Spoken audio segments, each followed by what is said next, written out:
அருகம்புல்லானது பல வகையான நோய்களை குணப்படுத்தக்கூடிய ஒரு மூலிகையாகும்.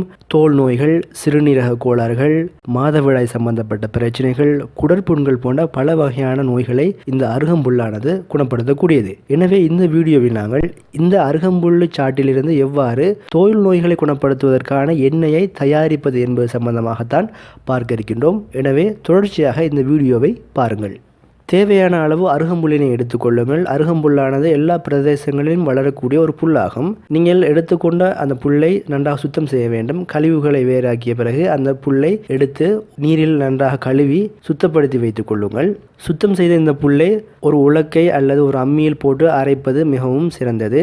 கிரைண்டரில் அரைப்பதன் மூலமாக புல் ட்ரை ஆவதன் காரணமாக அதிலிருந்து எங்களுக்கு சாற்றை எடுத்துக்கொள்வது மிகவும் கடினமாக இருக்கும். எனவே ஒரு அம்மி அல்லது உலக்கையில் போட்டு நன்றாக இடித்து எடுத்துக்கொள்ளுங்கள்.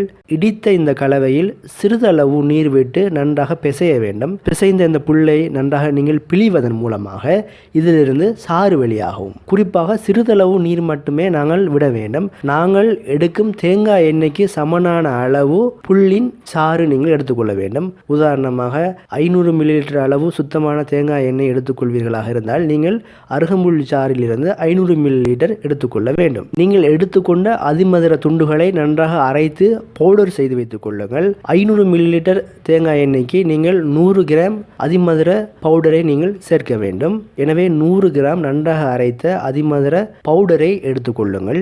முதலில் நாங்கள் எண்ணெய் செய்ய வேண்டிய பாத்திரத்தை அடுப்பில் வைத்து நன்றாக சூடாக்க வேண்டும். அதில் தேங்காய் எண்ணெயை ஊற்ற வேண்டும்.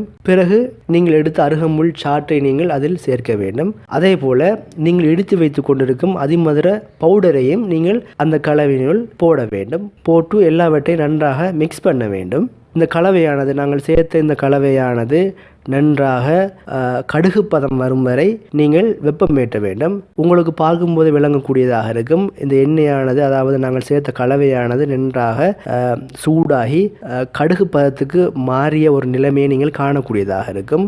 இந்த எண்ணெயை குளிரச் செய்து வடிகட்டி எண்ணெயை மாத்திரம் வேறாக்கி எடுத்துக்கொள்ள வேண்டும்.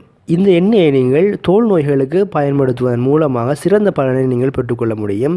எக்ஸிமா போன்ற நோய்கள், அதே போல் சொறி மற்றும் சிரங்கு இப்படியான பிரச்சனைகள் குணமடையும்.